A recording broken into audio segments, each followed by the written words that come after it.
Hello, what's up, and welcome to Caves of Cud. Today this video is going to be a little different from a traditional review format where there's footage in the background and I have a script and I'm talking over the footage about why I think the game is good or bad. I'm just going to talk about why gamers should try to step out of their comfort zone and try something new, basically. First off, let me just say that I did receive a free review key from the developers via Blue Sky. They basically had a post where they were calling out to content creators and I reached out to them and they sent me one. So shout out to Kitfox Games for the key and this opportunity to talk about their game. As far as I know, there weren't any requirements to talk about the game or any specifics they wanted. I'm just going to tell you why you should play it and not judge a book by its cover, basically. On December 5th, Caves of Cud had their 1.0 launch out of early access after about, I think it was nearly 15 years in development. Now, hold on. I can already hear the collective groan from some people after seeing the switch to what the gameplay actually looks like. So stick with me here. Caves of Cud is a traditional roguelike / RPG, and by traditional roguelike, I mean based on the actual game Rogue,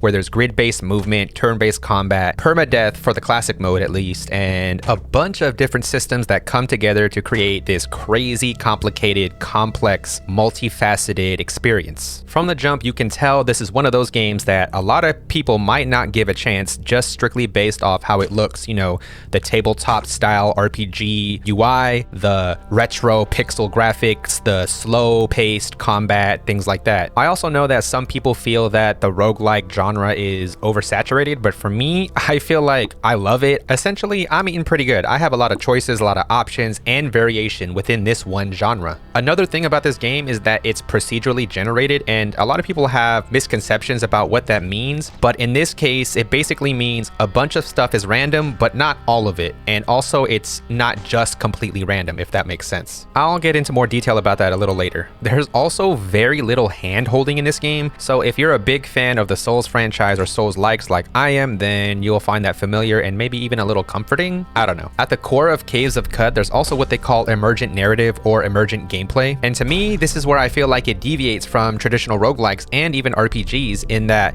this is like a modern twist on the concept of emergent narrative, or at least what little of it exists in this particular niche of indie games. So emergent gameplay or emergent narrative is basically generally unscripted or unexpected interactions based on player choice and the game's systems. So you can think of a sandbox open world that's highly dependent on player creativity. For example, this is nothing too crazy, but if you see right here, I start walking and I walk right by an artifact that explodes and catches me on fire without even realizing it was there. I could have simply walked right into the water, but then I started panicking and then I right-click on my character, and in looking at the footage, you can see that it says fight fire. I don't even see that, but I go to my inventory and then I pour water on myself to put the fire out. That's fairly obvious, right? However, if I wanted to be creative and say I didn't have any water, I could also cast the freezing ray ability at myself to lower my temperature. Also, while I don't have the ability yet, you can make it so you're fire immune, and essentially you can catch everything else on fire like other monsters or other NPCs if you really wanted to. It's up to you. Of course, as I just finished dousing myself with water to put out the fire, I straight murk this alligator, and then right after that I run into an invisible mine that catches me on fire once again. Plant life begins to catch fire, but then I also have a cool enough head to realize that I can just jump in this big old pool of water and put that fire out. Also, don't get it twisted, this game is extremely difficult. Here you can see I find a really tough enemy that I haven't fought before ever. My line of thinking was that this slumberling was fighting this wall creature, and I thought, oh, maybe I can, you know, third party them and get away with it. And then I put on my barrier, start shooting him because, you know, when you have a barrier on, they can't touch you. And then I very quickly realized that I'm way in over my head and I just get stomped in literally a single turn. These are the types of experiences that you might come across where you're just like, oh, okay, yeah, let me just do this thing. And then it turns out you probably shouldn't just do that thing, and you almost immediately realize that that wasn't a good idea to begin with. And while not a particularly compelling example, these are the types of things that I think people are missing out on. I think that a lot of gamers complain today about the state of gaming and they wonder why everything is slop or that they're not enjoying games anymore, when really they're just turning around and buying the same game every year with barely any modifications to the formula, and the devs just keep churning it out because that's what makes them money. However, if you're willing to get past the superficial belief that graphics in games matter, then a game like Caves of Cud could manage to truly change your mind. And if it doesn't, then it doesn't, but I think you should give things like this a try before you continue knocking it. That isn't to say that all AAA games are always bad and that you should never play them. I play them too from time to time. But to me, indie games as a whole generally have a wider variety and have more creativity between games. And I can already hear some people arguing, well, that makes it harder to sift through the trash, and I don't fully disagree. However, if you know where to look, then it's really not that hard. Finding and playing indie games kind of reminds me of what it's like to be an underground hip-hop fan, for example. Now, I might show my age a little bit here, but back when I used to be in high school, I used to spend hours looking for new music, specifically new hip-hop, whenever I used to search on forums like Album Wash or LimeWire or SoulSeek or any other website where you had the ability to download almost entire discographies of your favorite artists. Of course, generally speaking, I do pay for my indie games, with exceptions given to games like this where I am sent a review code. But my point is, much like underground hip-hop or finding underground music, playing indie games like this gives me the same sense of wonder as doing that. It also gives me new perspective and shows me things presented in ways that I never would have thought was possible otherwise. But yeah, I think what happens is that some people are just too rigid in their taste, they're unwilling to be flexible, and they are just scared to try new things. I think some of what they're thinking is that they think the term indie game just means that there's a higher likelihood that the game's going to be trash. And I get it, I guess, not really. However, I would argue that AAA games are more likely to fit that mold than anything else, really. And while it may be on the other extreme side of the spectrum, I think Caves of Cud can truly break people out of that slump. To give a little more context to the game itself, Caves of Cud is one of those games that you'll never have the same exact playthrough every time you go through the game.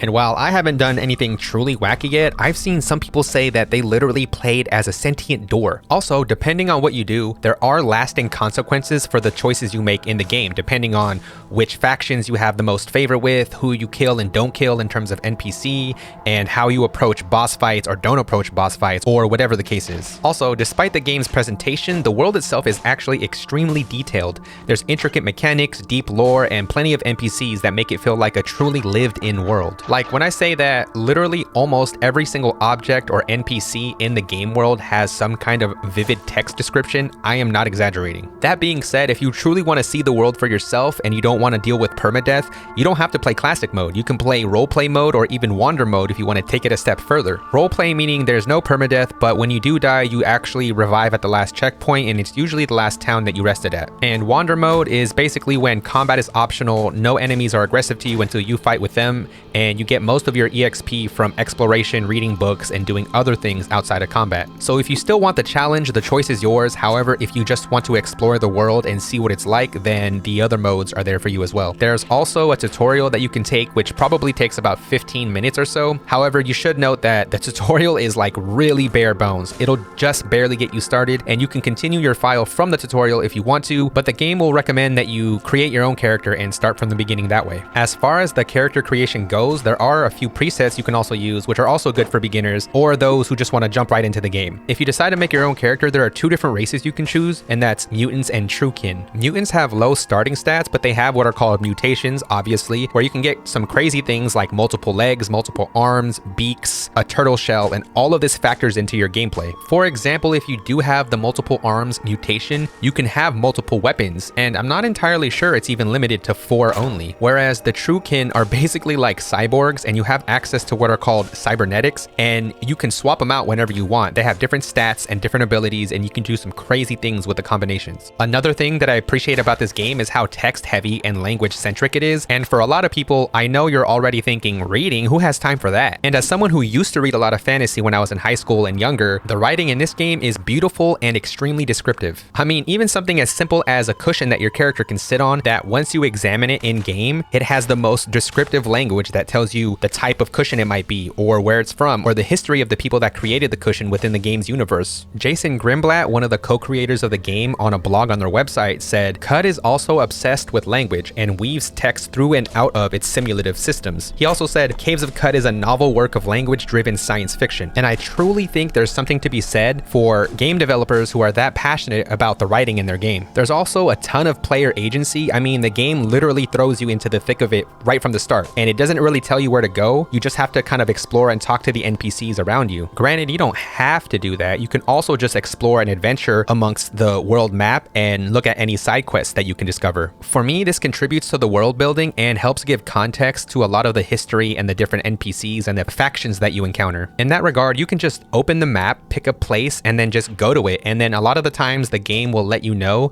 that you discovered something along the way. And then if you want to, you can also just explore that area too. And earlier I mentioned procedural generation, but generally speaking, the game itself is not fully procedurally generated. Like a lot of the main quest line related regions are not procedurally generated, but once you go from the world map to the local regions, those internal geographies are procedurally generated, if that makes sense. That also includes the dungeons, the world history, the faction relations, books, non-main villages, and many other things. Also, almost everything is interactable. If you think you can interact with it, it's very likely that you can. To me, this level of detail is pretty insane. Earlier I mentioned weapons, and while this does have your typical fare of fantasy weapons like swords, axes, daggers, staves, things like that, there's also a lot of really cool other non-fantasy weapons. Well, you have your like ranged weapons, you know, pistol, bow, rifle, but there's also heavy weapons, which you can literally get a missile launcher, a flamethrower, a grenade launcher, and what's called a defoliant pump. And there's even some mutations that count as their own weapons. The variety and combinations are crazy. That's not even to mention the different abilities and skills that affect your playstyle and gameplay. I've personally barely even scratched the surface, and even I'm already having a good time. And I kind of alluded to it a little bit earlier. However, you don't really need to even do combat directly. If you're clever enough, you can come up with a plan where you don't even have to face the enemies you're fighting. If you have the ability to beguile monsters, then you can literally create a mini army to do your bidding. In this game, experimentation is key. I even saw someone say that you can clone yourself, and then you can just make the clones do whatever you want instead. That way you don't risk dying, and many more borderline psychopathic things you can probably do. To wrap up, I just want to say, just be willing to try something outside your wheelhouse. Look, it's really easy to complain, it's really easy to be despondent about the state of gaming, but if you just try a little bit to play something different from what you normally play, I promise you'll find a gem, I promise you'll have new experiences, and I promise you'll find something that works for you. Also, if you do want something new in games like this, maybe not necessarily this game specifically, but games like this need continued support. They need people to play these games and see that there's something out there for them other than the usual AAA experience. I just think that collectively we need a shift in what a game should be or should look like or should play like, and try to find enjoyment in gaming again, because that's all that really matters. And if you find something that can immerse you and give you a level of choice like this game can, then I promise you'll have a better time with gaming. And who knows, maybe you'll find yourself getting lost in something new and amazing. Anyway, if you enjoyed this video and you somehow happen to watch until the entire end, I appreciate it, and I would really appreciate it too if you gave it a like, if you subscribed, and if you play Caves of Cud. Let me know in the comments if you've done anything crazy, because I'm a relative noob to this game still. I'm still exploring and I'm still figuring it out myself, and so I would love to hear stories of what other people have done. Alright, peace out, y'all.